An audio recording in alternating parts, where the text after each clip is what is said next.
There are things they're not telling you about what's happening in Los Angeles and elsewhere around this country, and I'll give you one hint. There's about to be more and worse, and you have to understand why.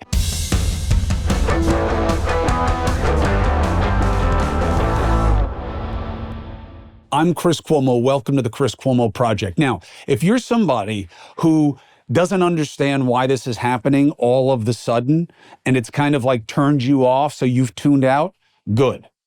Because that means you're still a critical thinker and you understand that this seems highly contrived. However, most of you are probably watching and are outraged. The question is why? There are two groups. One is, I can't believe all these people in the streets and the lawlessness and how they're destroying everything. And here we go again, like George Floyd or one of these other BLM things. They're going to think what they're going to think. And they're being fed by very different people. I have a message for the other group who is looking and saying, what just happened now? What did Trump do? What does Newsom do? What's happening? What is this parade that's about to happen? Whose birthday is it? What is it? Here's the message for you. There are things that you are not being told that you need to understand and then use to make your own assessment of what is going on here right now. No tinfoil hat, no conspiracy. But let me just start with this, okay? This is all happening right now for a reason. And let me tell you something. If you think that this is a show of strength against Trump, you are wrong. Trump wins what's happening right now, and arguably not for the right reasons, all right? Let me break it down kind of observation by observation, but I will start with one gross assessment, okay? Do you know why so many MAGA people are putting out, like James Woods, like legitimate thinkers, are putting out fake video that is not from right now, even though there's plenty of stuff to show from right now? Because they want this to be seen as bad as they can. Why? It is a weapon of mass distraction. That's what this is. Why talk about the economy, tariffs, prices, what's happening with interest rates, the wars that are getting worse, not better, the fomented tension with Iran, the political upheaval, the craziness with the budget bill, and what it is really about, and what Elon and him getting sideways with Trump is really about? Why talk about any of that when instead you can show how crazy the left is and show law and order, right? I'm there. This Newsom can't control his people. Now, California is suing Trump for federalizing the National Guard. What does that mean? You'll keep hearing that phrase. National Guard gets introduced three ways. One, governor asks for it. Two, governor asks the feds for it. Three, the feds do it themselves. That's this one, federalized. Why? Two things. You got to employ posse comitatus. That's this law from the 1800s, which basically means no military does domestic law enforcement. We don't do that. We don't turn the army on our own. Second, is that this is a violation of the Insurrection Act. Once one of the loopholes, well, Trump is using it under Title 10 of the U.S. Code, which is what? That he is unable to protect federal authorities or have federal law be enforced, courts, ICE, so he has to bring them in. That's what he's using. Is it a mistake? Depends. If things get worse and people get hurt because of it, yeah, it was a huge mistake. And it may seal Trump's fate going into the midterms if this becomes the major point of cataclysm in this country. However, right now, optically, it's a win because it's lawless, it's crazy. They're only showing you the images of bad things. And remember, it only takes a little bit. So, next point, let's be on record, you and me, about where we are on this. Here's mine. Simply stated, protest, good. Touch person or property, destructively, bad. Rioter. Are both going on in LA and in other places around the country? Yes. Okay, in what percentages? Doesn't really matter politically. Once you have any percentage of it, it's all riots. And the resistance that, oh no, it's overwhelmingly, it's mostly protests, doesn't matter. A little bit goes a long way. Do I think protesting is fine? Yes, and there are many who believe protests are supposed to be peaceful, meaning everything that's said you're okay with. It's not. They're angry people who are going to say angry, hostile things. They're going to spit. And the idea that when they spit, we hit, first of all, just because it rhymes doesn't make it righteous. And for the president to say that violates the law. Now, he can say it without violating the law, but to act on it, I gave them a rule. If they spit at you, hit them. That's a bullshit thing to say, and cops can't do that. The National Guard can't do that. It's not a legit rule of engagement. Don't be distracted by that bullshit. And let me tell you, if he was so worried about rudeness, if he wants to call these people insurgents, which is what he's doing now to give some kind of patina of legal justification for bringing in the National Guard, so these people are, but January 6th wasn't? Now, by the way, I don't think January 6th was an insurrection because I don't think those people had any meaningful plan to overthrow the government. And certainly the people in Los Angeles and elsewhere in the country right now don't have one either. But it just shows you the game of advantage. It just shows you it never ends. What they tell you is disgusting one moment. I can't believe they look at January 6th and say this is an open rebellion when it's really just what they were doing with BLM. One minute they can say that. The next moment they do the same fucking thing because it works to their advantage. It's all politics. Both sides do it. Trump is doing it in very egregious fashion right now. Do I think the National Guard is needed in Los Angeles? No, I do not. Do I think it is wrong to have it? No, not necessarily. Depends what they do. Newsom suing, one thing. Talking the way he's talking about come arrest me, the smartest move that he hasn't done yet, at least, call for the National Guard yourself and then control them. So take it away from Trump. You should ask for the National Guard, have them provided to you, and then you control them, keep them. You see what I'm saying? So now you take the authority away from Trump, right? Because it's going to be redundant, and you'll have all those troops together and you'll have influence over the whole. That's what I would do. But that is also just a discrete aspect of this. Support comes from Irestore. So I have been using all of it. I've been using the helmet, I took the supplements, and I am using the hair treatment, okay? I'm doing all of it. And so far, so full. This is something that I'm concerned with like most guys and plenty of women. You get older, your hair gets thinner. The Irestore Revive Plus Max Growth Kit, it's like a full-on hair care dream team, okay? It's a root-to-tip deal. The advanced hair growth formula, the thickening shampoo, thickening conditioner, I'm using both of those as well. Really like the scent, by the way. Really dig it. And the growth activator serum, okay? Been using that. It's pretty easy. It's not gooey. Not that same like Rogaine feel that I used to get when I used that stuff 100 years ago. Give yourself the gift of hair confidence. For a limited time, subscribe and save for 25% off or more, plus free shipping on the Irestore Revive and Max Growth Kit. And remember, my listeners get a huge discount on the Irestore Elite. That's the helmet I'm using. When you use the code Chris at Irestore.com. Head over to Irestore.com and use the code Chris for our show's exclusive discounts. Please support my show. Tell them that I sent you. Hair loss is frustrating. You don't have to be frustrated, and you don't have to fight it alone, thanks to Irestore. Here's what's going on. On one side, it's a distraction. On the other side, it is good intentions gone bad again for the left. And here's why. Do they have a right to protest what's happening with ICE? 100%, all day long. Is it right that they protest ICE? Yeah, I think that there are real arguments to be had here. Why? Because ICE is evil and they're a Gestapo and they're a secret police force. No, no, no. None of those. Don't say defund them. Don't say get rid of them. Don't say no ICE. That's bullshit. You need law enforcement in this country. Okay, especially our poorer and more vulnerable socioeconomic communities and classes. They need law enforcement more than you may if you're more wealthy. Now, ICE is being used wrongly by this administration. How? Too much, too soon, on too little.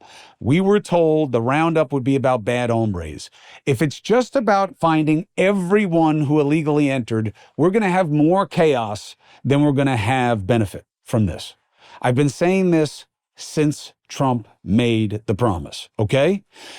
Look, it is easy to argue that you're just enforcing the law and you entered illegally, you got to go, okay? I get it. I get why that works politically, but it's also really simplistic, okay? Illegal entrance, it's not like, hey, you kill somebody, you kill somebody. You got to do the crime, do the time. This is not that. Oh, but it's a crime to enter. You may commit crimes every day, depending on how you drive and how you live. Not all crimes are equal. Now, they are being asked to round up millions of people as fast as they can and get rid of them because he wants to show results before the midterms. That is unfair to the ICE agents, and it's unfair to you, okay? The answer to the riddle of how did Obama, they keep pointing to Obama, he deported 3 million people. Why are you saying it's wrong to deport? It's about how. It's not wrong to deport. It's not wrong to deport bad hombres. It's not wrong to deport anyone who's here illegally, depending on how you do it. So what's the answer to the riddle of how Obama deported 3 million people and no one seemed to have a problem with it? It took him 8 years. That's how. Because he did it the right way. Meaning what? Following the law, following due process. Trump wants to do it in a fraction of the time. That's why he's using all these crazy devices and stretching the limits of the law and pretending that the courts and Congress are trying to keep him down. That's bullshit. It's not bullshit to want to deport people. That's a political choice.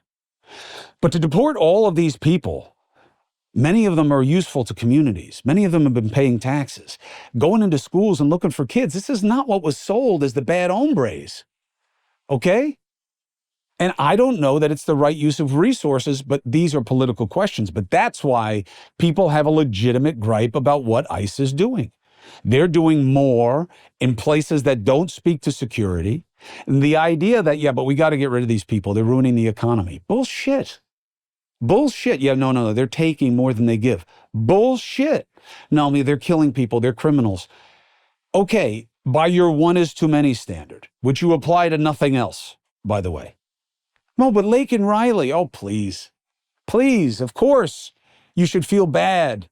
Of course, anytime a kid loses their life, young kid, student at Georgia University, doing great things with her life, going on probably to big dreams. It's terrible.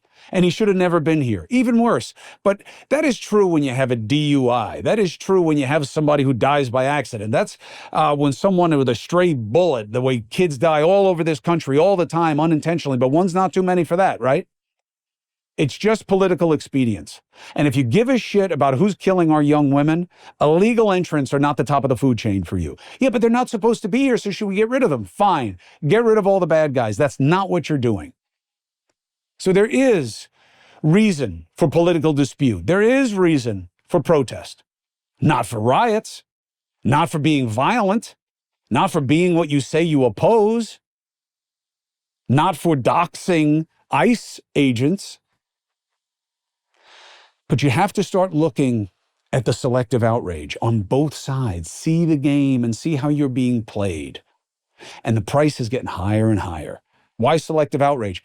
If you want to protest ICE, fine. If you want to get angry and get out in the streets, okay, that's your right. Why are pro-Palestinian flags at the front of the parades? What does that have to do with ICE? Why is the left allowing itself to be co-opted by fringe bullshit agendas that are not serving their stated purpose?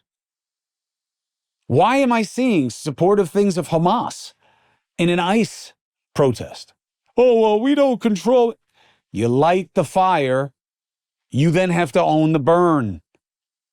You light the fire. Oh, no, Trump lit it. No, this is your choice to take to the streets and protest. And I am not criticizing the choice, but how you do it matters. Same mistake he's making with how he's enforcing the law. Why do you have these people? You're giving Trump exactly what he wants. You look like savages. You look like people who are against the country and are against law enforcement. And you're supporting fringe, radical, violent elements of extremism. Why? You're surprised that the Jews are upset at the Democratic Party when this is something that is supposedly done in its name? Oh, we condemn all violence.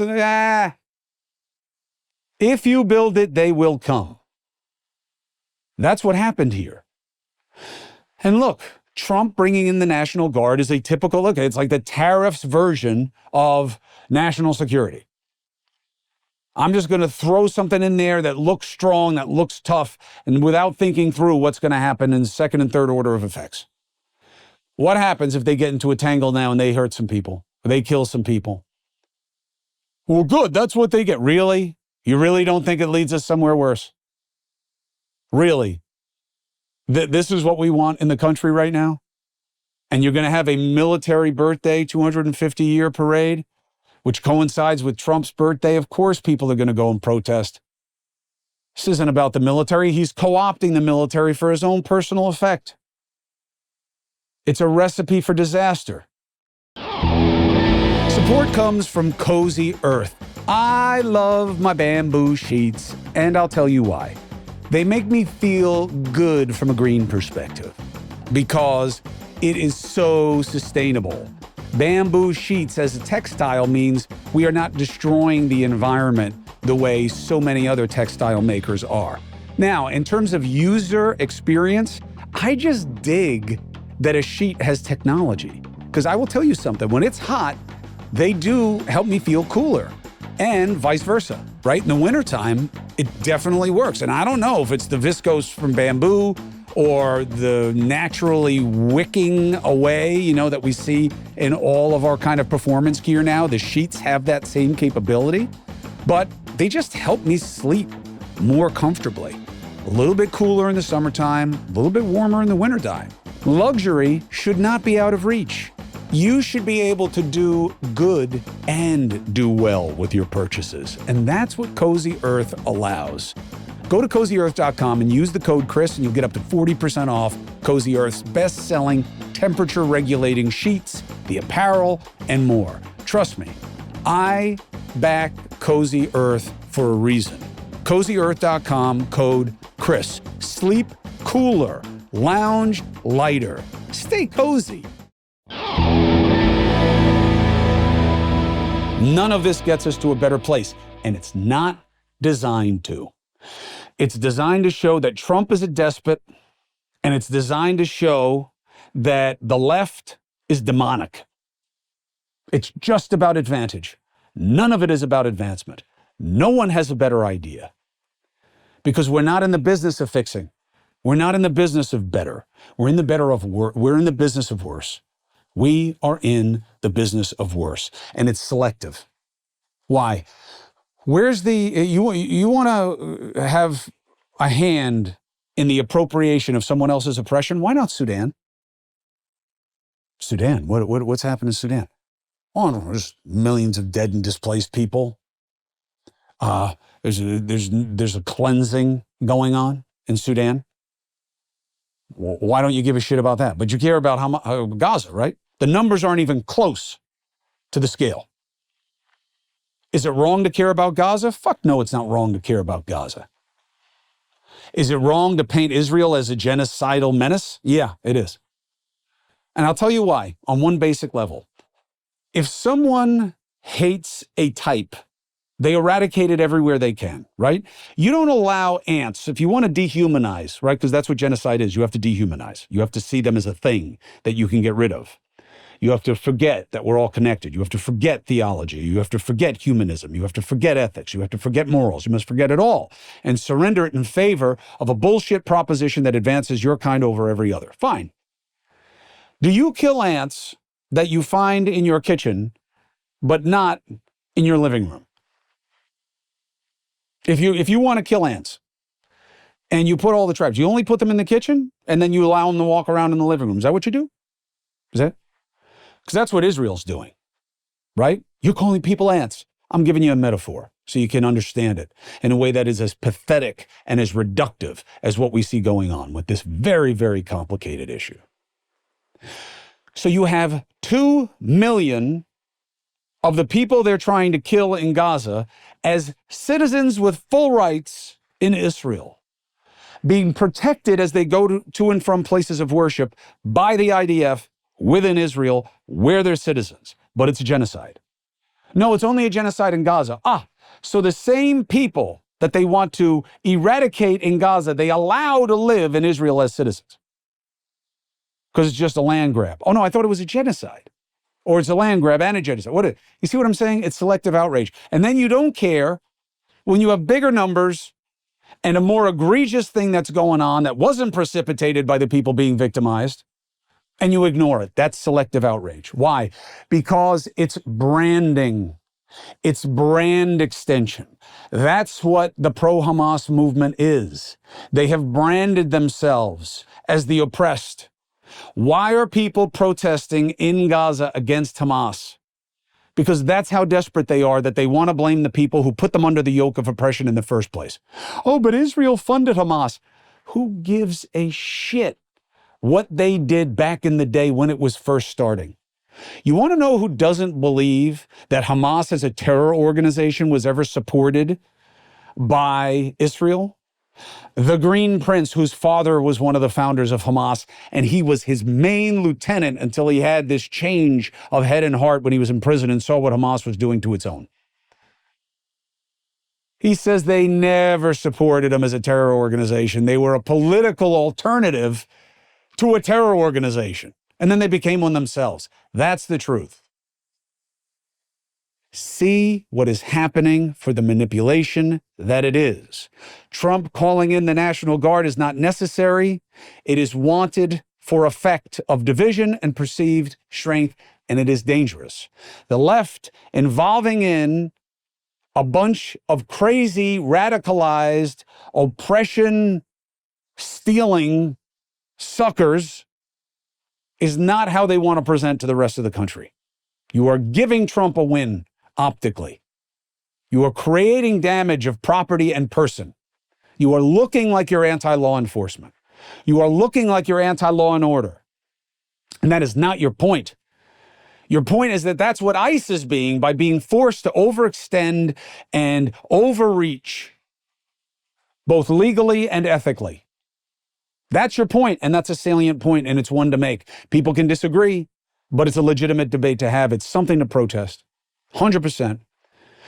But if you look, you will see that that is what is going on here. And again, they are not all protests. There is rioting going on because they are hurting people and they are destroying property. Oh, but it's just a little bit. It doesn't take that much to ruin the perception of the whole. Okay? And again, as soon as you have pro-Palestinian, pro-Hamas, and all these other countries' flags up there, you are being what you say you oppose, and you are giving your political opponents high ground. I don't know why the left did it this way. Look, you don't need me to tell you that there are a lot of unknowns when it comes to what's going on with our markets and our money. Things just are not in a good place. Inflation is up. How much? Well, it depends on the day. Banks, borrowing costs, prices, everything that's going out there right now is really hard to predict. And we all have the same question. What do we do to protect what we have? That's why more and more people are turning to gold and silver. Because they're not make-believe, man. They're not some digital thing that some guy can just hack and it's gone forever. It's real. It's proven. It's tangible. It doesn't just crash with the rest of the market. It is the oldest tried and true hedge. But here's what nobody tells you. Just buying gold is not a thing. You got to buy the right kind, okay? Because you can buy the wrong kind. Like what? How about those flashy coins and the TV ads? Oh, it's a collector's series, right? Or some celebrity says, oh, this is what I'd do. Yeah, ask them how much they really have. These gimmicks are built to make someone else rich, not you. I want you to hear from Dr. Kirk Elliott. 2 PhDs, one of them is in theology. Think about that. When's the last time you met an investment guy that has taken the time to study their religion? No gimmicks, no commissions when you sell, okay? He does it differently, and I would say he does it the right way. And you wind up getting an option to buy real bullion that you can actually use. Right now, Dr. Kirk and his team, they're partnering with me at Kepm and offering free consultations. No pressure, just straight talk. Go to kepm.com/Cuomo and take control of your future. Knowledge is power. Get smart, get moving before the next shock hits. Now, this is all overwrought. It's dying down. The worst is yet to come. Should be the headline. What we are seeing is what we have allowed. It's not just about protest. That's a right. What we have allowed are the politics that poison dialogue with division. This is what we have become. Outrageous, unreasonable, reckless behavior in conflict. Los Angeles is American politics. This is where we've arrived. That's what's going on here. It is all manufactured for effect of agendas, not for positive change, not on either side. Trump does not have the National Guard there just to protect ICE and to allow federal law to function. That's not it. He wants to look strong and like he's putting down the left and controlling Newsom. That's what it is. It's not a bad political play, but it's bad for the country. And is it illegal for him to do it? Maybe, maybe not. But let's be honest. If you voted for Trump, I don't know how much you really care about what he's legally allowed to do and not do as long as you like what he's doing. Let's be honest. Because so many of you are like, oh, fuck due process for people who enter illegally. That's not the law. No, they never intended this. They never intended birthright citizenship. Oh, really? So now the people who said you must respect the plain reading of the Constitution because the founding fathers were all geniuses, now say you got to read in context. Now you're a bunch of lefties. Come on. The National Guard has taken over Los Angeles under Trump's direction. He has taken over law enforcement. No, he has not. That's not true. They're not carrying out civilian law enforcement. They're there protecting ICE agents, and they are supposedly making sure that federal law can still function. Is this a little BS? Yeah. But they are not running around policing the way you're saying they are either. The truth has to be enough. Do you know how much worse, by orders of magnitude, Rodney King was than this? Do you know how much worse what we saw during the BLM George Floyd stuff was than what we're seeing right now? Why do we keep forgetting what the fuck we've been through in this country so that we can learn and do it better? Why do both sides have to keep repeating the same mistakes? Trump calling these people insurrectionists. This is why I say he never has philosophical or moral high ground. It's all expedience. It's all advantage, not advancement. So you shout down them calling the people on January 6th insurgents, but you call protesters and rioters in Los Angeles insurgents. You're doing the same thing. You were right that they were overdoing it about January 6th, as scary as it was in the moment. And you're now doing the same thing now because you're no better than what you criticized in the first place. That's the truth. James Woods using fake video and all these other people running with fake video, you are no better than what you say you oppose. You are a propagandist and a puppet, just like the other side. That's all you are. It's just about advantage. Newsom saying, come arrest me, but leave these communities alone. Listen, put in better systems to control the immigration within your boundaries. Do better with law and order. Have better ideas. But I got to tell you, you got to be careful, federal government, with California. Let me tell you why. You can say what you want about Newsom. That state economically gives the whole more than it takes. Okay? That stupid movie, Civil War, which I hated, there's a reason California and Texas combined. They got the right combo there. There's just the rationale in the movie was absurd. But you have two states that give more to the whole than they take. You got to be careful. We got a fragile thing here, and we keep fucking with it. Okay? And don't tell me, oh, you're picking on James Woods. Ted Cruz retweeted the same fucking thing. He doesn't have good enough access to know what's real and what isn't. He doesn't give a shit. He's just playing to advantage, to division, to fomenting, like everybody else. Okay?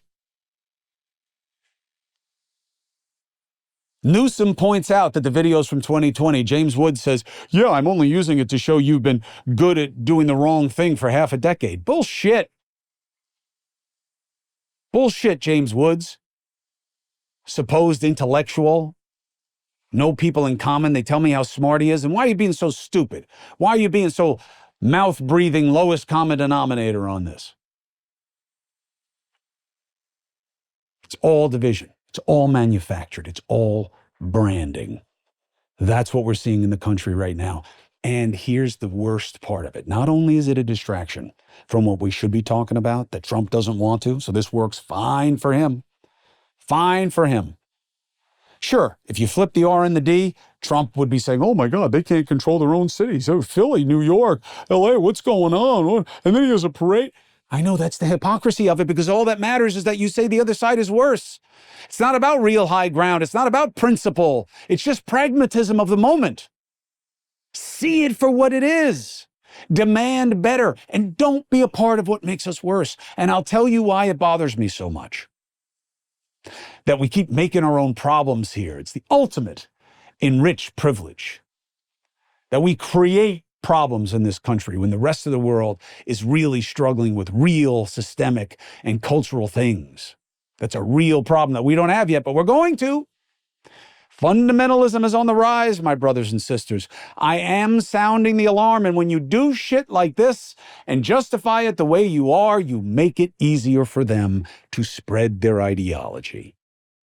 We're already halfway there. Violence is the answer. That's the American way. Look at what happened in the streets. Look how Trump responded. Lock them up. Fuck them up. Spit. You hit. You sound like fundamentalists already. You're going that way. Trump is a despot. He's got to be taken out. Put the crosshairs on him. And then you're surprised when the guy, some psycho jackass, takes a shot at him. We are setting ourselves up for bad shit. They are not telling you what this is really about and how it's going. And I see it, and I know what it is, and I've seen what it really is in other parts of the world, and I've seen what it can be here. And I've also seen what can solve it. And unfortunately, and I hate this. I hate it. I hate it. I hate it. Do you know what gets us past all this left and right and back to reasonable? Us and them, back to we, from parties and sectarian and political rifts to just being a nation that is all. A huge, deadly, catastrophic crisis. That's what we're setting ourselves up for. Something that is so big, that is so ugly, that is so painful, that it snaps us out of trans sports and, a baby in the womb is everything and everything's rigged and everything about democracy is bad and everything's got to be destroyed. When somebody comes and really wants to destroy it and you with it, then you will wake up and you will say, holy shit. I am now joined with the people in America in a way that I never thought, umbilically, inexorably, inextricably interconnected and interdependent, because somebody wants to kill all of us. and take what this place is and destroy it. That's what happened on 9/11. We went into the wrong country and killed the wrong people for a long time because of that exigency, that fear. Now, I don't want to see that again, but that's what's going to happen. And I think this time it's going to come right from in here. And it's going to be this crazy amalgam of unlikely partners who have all different kinds of agendas and philosophies, but they all hate the same shit, the power structure. And they want to take it out and destroy it and then see how they can play to advantage afterwards. I'm telling you, it is happening, and we are feeding it in ways that we are aware and unaware. Every time you have a social media movement where they're like, you can't believe anybody but else, you're playing to the fundamentalists. Every time that you allow your dialogue to get so cheapened and debased to the point of fuck him, fuck them, fuck this, own this, own that, you're playing right into the hands of the people who don't want you to be able to reason through anything. This is what we are seeing as a symptom right now. We are laying the groundwork for our own demise. That's why I'm against the parties. That's why I'm against this fundamentalism that we're playing to in our politics, because we are feeding, I mean, literally, it's like a bad movie where people are dancing around pretending to be a monster. Ooh, you're scaring me. Ooh, you're scaring me. And meanwhile, there's a real fucking monster sitting in the woods watching them.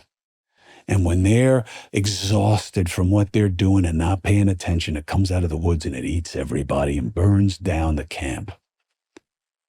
That's where we're setting ourselves up. And no, I don't think it's alarmist. It is real. You know, in a really crazy, crazy way, apropos of Iran, go back, spend 5 minutes Googling how Iran went from Persia to where it is right now. That was a robust, diverse, multi-faith, multicultural place. Fundamentalism came in, and now that place is just an empty shell of itself. We could go the same way. I don't think so. But when I see what's happening in Los Angeles and in these other places, and after you see this, I'm telling you there's going to be more. Why? Because we don't have the counteract. We don't have the counteractive dynamic. We're not disgusted with it. So there's going to be more and more because it's working. Right now, this is working for Trump. He's not talking about what's hurting him, and this is actually helping him. And he's showing his opponents to be worse than he is. To people who are looking on that I addressed at the beginning, that I don't get this. What the fuck is going on? Why are they doing this? Those people look, Trump isn't the problem. He's the solution right now.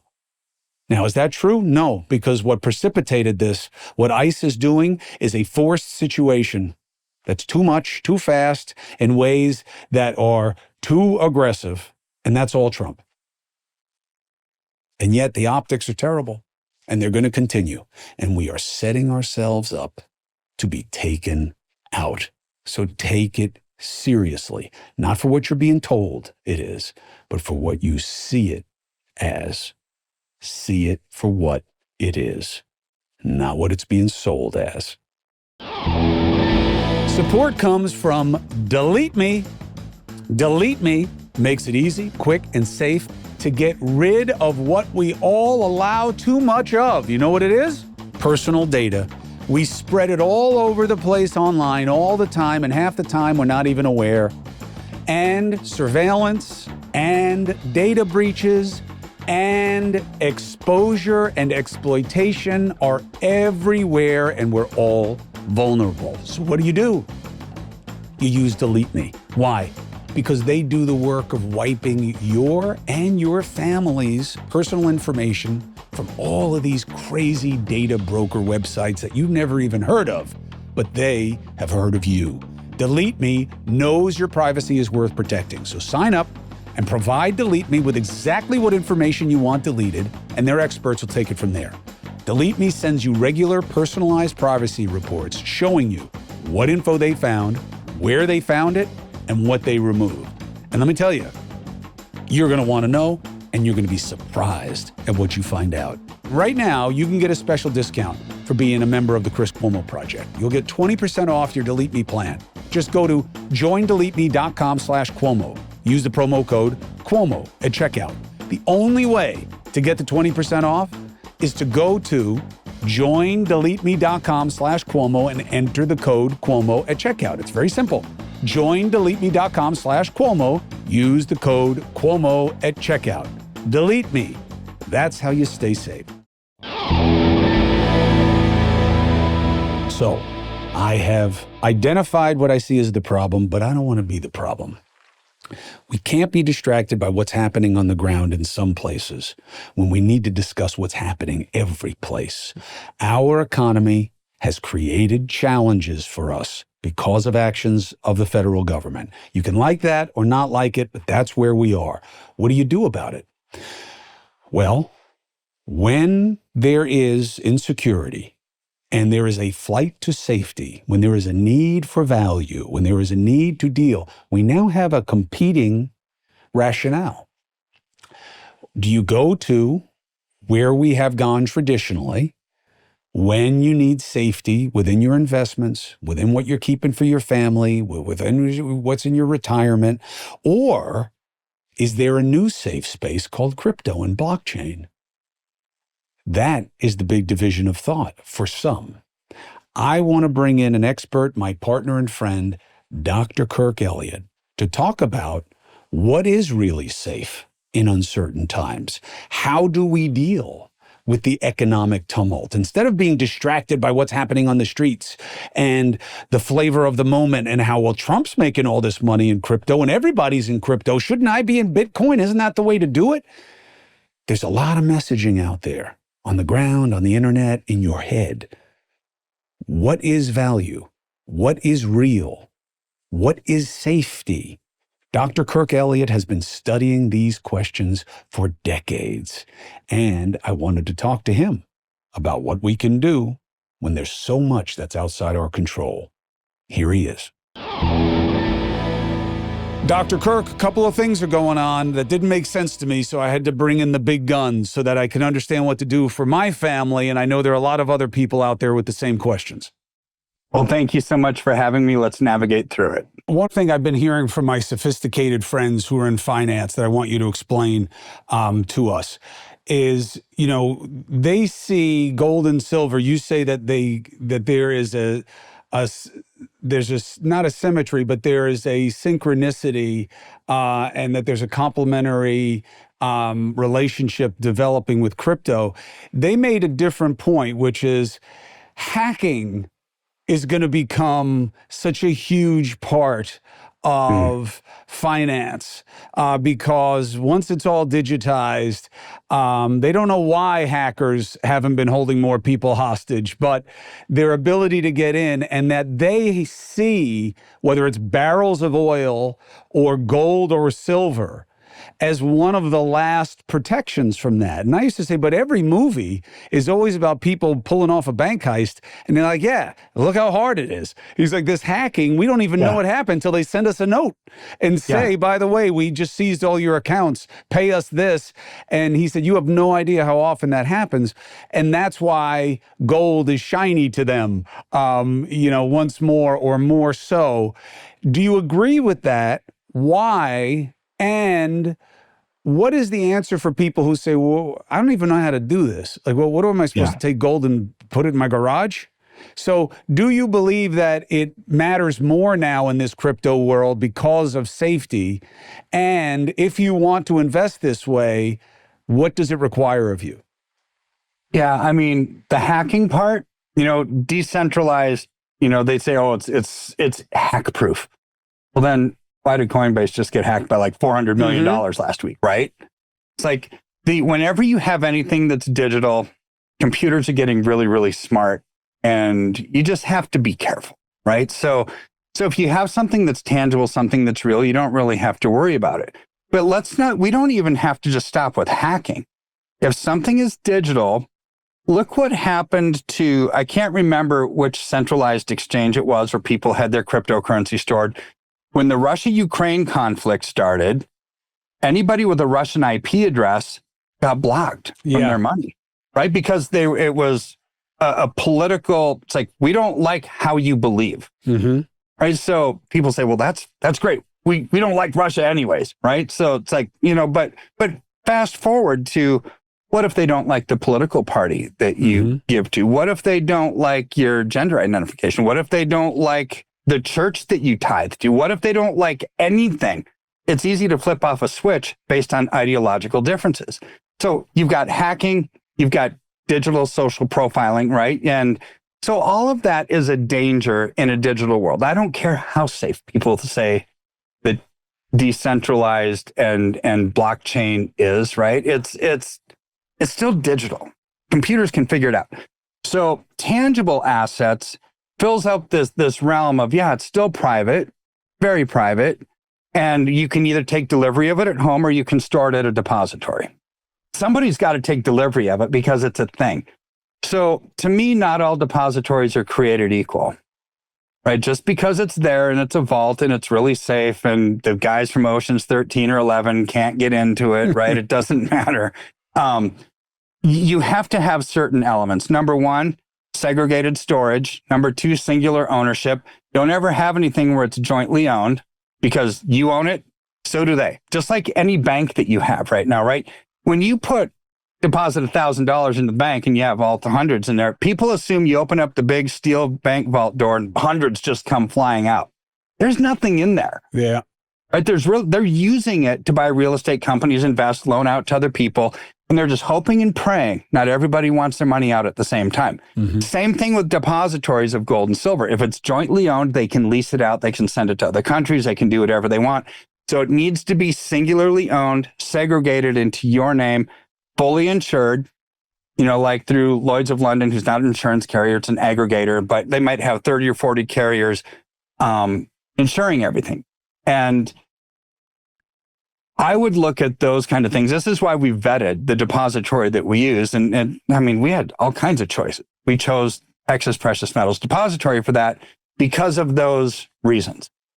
So then there's a charge for it. Are they overcharging you for the storage or not? I mean, we've looked at all of them and we picked this one because it's very cheap to store. Like for every 100,000 you have stored, it's like $350 a year. Right. And it's fractional. If you don't have that much, it's not that much. Right. If you have more, it's going to be more. But you can store it that way through an IRA. Like most people don't think that you can have physical metals in an IRA. Well, you can. I'm not talking about ETFs or mining shares or mutual funds. We're talking about physical metals that need to be stored. They have to be stored in the depository.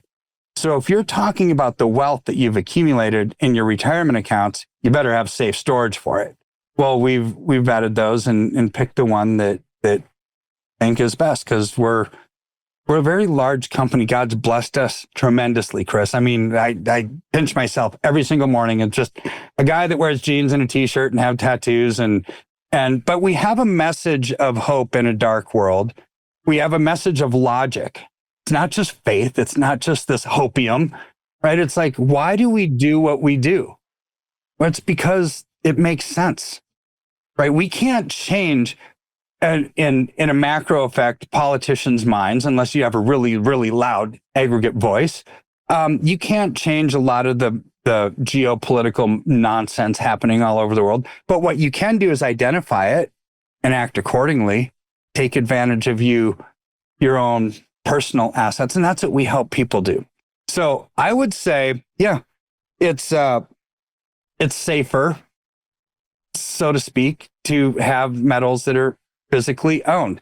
Now, the reason I would say that that's not generally a case is I've got little old lady client from Manhattan. I don't want her going to the post office, picking up a 1 ounce of gold, walking down the street. I'd be afraid she's going to be mugged. Right. Right. So everybody's different. I've got clients say, Kirk, you have no idea the neighborhood I live in. I have to store it. And I've got clients say, I don't trust anybody on this earth. I'm never going to store it anywhere. I'm taking it at home. Great. We can help you either way. The half of the equation is being in the right place at the right time. The other one is your peace of mind, which we can help accomplish no matter what your goals are. And Dr. Kirk, let's say people already have investment advisors and people working their money. What is your ability to work with other financial advisors and be part of somebody's portfolio? Do you have to be all in, or can you work with guys? Oh, I find what I have in common with everybody and focus on our commonalities rather than our differences. I'll work with anybody. Now, whether they'll work with me is a different story, right? Because a lot of times they'll say, oh, gold and silver, it's an ancient relic. We only want you to do paper because maybe they're an assets under management kind of a model and they don't want to lose anything, right? So you have to sift through that. But the answer is, yeah, we can work with anybody. Now, if that client has assets in paper with one of those advisors, you have to pull out the part that you're going to put in physical metals. So you can have, like, for example, as many IRAs as you want. You can have personal storage of physical metals. You can have it at home, and you can still have your paper and your crypto and everything else. The part that we would manage on physical assets, physical gold and silver, would probably pull out of that portfolio, which always ruffles a little bit of feathers, but you always have to realize it's your money, not theirs, right? And you do what you feel comfortable with doing. Dr. Kirk, thank you for making this more understandable. There's a lot of information out there. It doesn't mean that it's necessarily truth or wisdom. So thank you for helping make sense of things and explaining it and giving people an option of how to find security and stability for their families. Oh, it's my pleasure. If anyone has any questions, call our office, go to the link, and we'll help you out. We'll bend over backwards to help.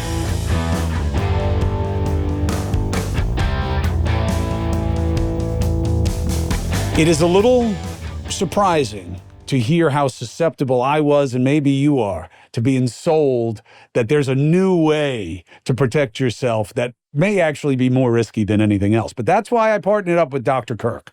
In uncertain times where lots of mixed messages are coming, it's nice to have a fair broker who tells you who he is and what he's about and why, and then you can make your own judgments.